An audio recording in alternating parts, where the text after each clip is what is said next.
大家好，我係 Vincent 啊。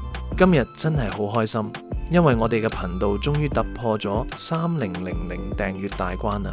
呢條片係特別為咗答謝咁耐以嚟一直支持我哋每一位朋友而製作嘅。我今日會毫無保留佢同大家分享我呢20多年嘅股票市場嘅血淚史，同埋我點樣利用 AI 轉型成功嘅心得。大家一定要睇到最後，因為結尾我會送出一份關於收息嘅獨家福利俾大家，千祈唔好錯過。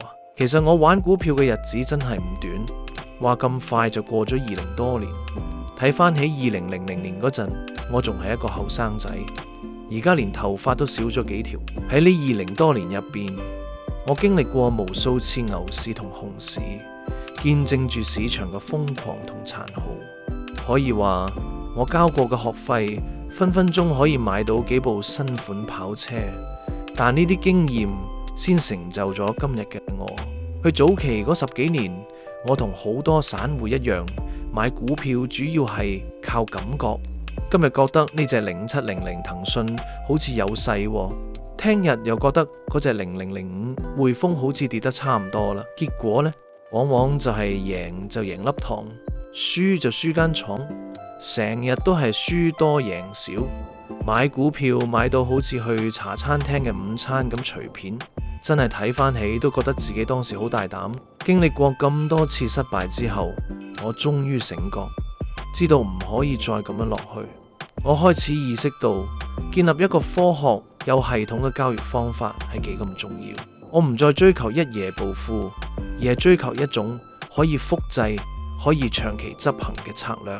由感覺派轉型做系統派，係我投資生涯入邊最重要嘅轉折點。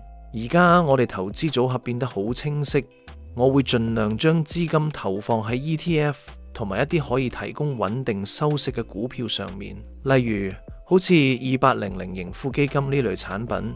雖然佢唔會令你一日發達，但係佢勝在夠穩陣。我嘅目標係要建立一個好似自動提款機咁嘅組合，等我每個月都有穩定嘅收入入袋。我每日佢哋唔再係點樣中大波段，而係點樣為自己創造每個月10000港元，甚至更多嘅穩定現金流。只要有咗呢份穩定嘅被動收入，生活壓力自然會減少好多。喺2026年嘅今日，我覺得分散投資同埋現金流管理比起盲目追逐新經濟股更加重要。喺操作期權方面，我而家最中意用 short put 策略。點解？因為時間係我哋嘅好朋友，時間值嘅流逝對賣方係有利嘅，而且 short put 可以幫我哋真正接貨之前先建立一層好似沙發咁舒服嘅 cushion， 或者你可以當係攞住人哋3000港元或者5000港元嘅期權金，先再考慮用平價買入心頭好。為咗增值自己，我過去幾年真係變咗個讀書狂。我報讀咗好多專業課程，包括股票班、期權班、外匯班，甚至連自動交易程式 EA 都有去研究。我收藏嘅課程筆記可能仲厚過我以前讀 IT 嗰陣嘅教科書。雖然學費唔平，但比起喺市場亂撞輸嘅錢，呢啲絕對係最值得嘅投資。講到我嘅本行，其實我一直都係做 IT 嘅。作為一個 IT 人，我對數字同邏輯特別敏感。見到而家 AI 技術發展得咁快，簡直係一日千里，我就喺度諗，點解唔將我哋 IT 技術、AI 同埋20多年嘅投資經驗結合埋一齊呢？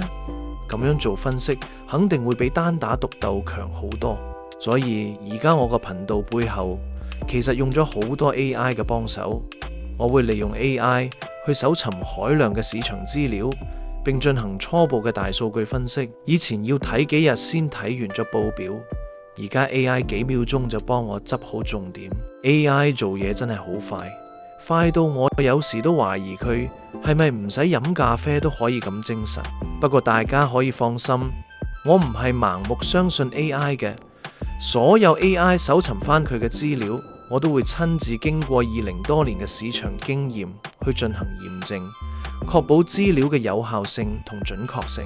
AI 就好似一個好勤力但有時會幻想佢實習生，而我就係嗰個負責最後把關，確保唔會出事嘅老細。大家可能發現我暫時仲未露臉，主要係因為我運用咗 AI 圖像同埋 AI 音效，咁樣做唔單止生產效率極高，最重要係我可以確保大家聽到嘅聲音係最清晰、最美麗嘅，帶俾大家一個最高質素嘅視覺同聽覺體驗。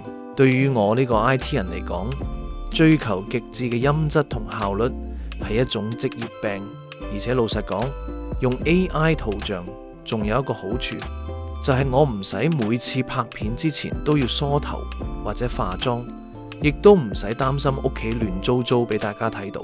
雖然我暫時唔露臉，但未來有合適嘅機會，我一定會出嚟同大家見面交流。可能到時大家會發現，其實 AI 生成嗰張相仲靚仔過我本人少少。為咗方便大家交流心得，我特別開咗一個 Discord 伺服器，連結我已經放咗喺資訊欄入邊，歡迎大家加入一齊討論2828或者0005呢一類收息股嘅走勢。如果你中意我今日嘅分享，請記得一定要 share、comment 同埋訂閱我哋頻道。你哋嘅支持係我繼續做落去嘅動力。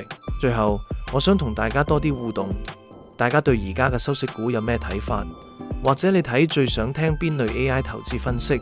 歡迎喺下面留言。只要你留言，我就會私下 share 一份我精心製作嘅收息攻略俾你。免責聲明：本影片所提供之內容僅供參考同教學用途，並唔構成任何投資建議。股票同期權交易涉及風險，投資者冇作出任何決定前，應該根據自己嘅財務狀況同風險承受能力，諮詢獨立嘅專業意見。投資涉及風險，證券價格可升可跌。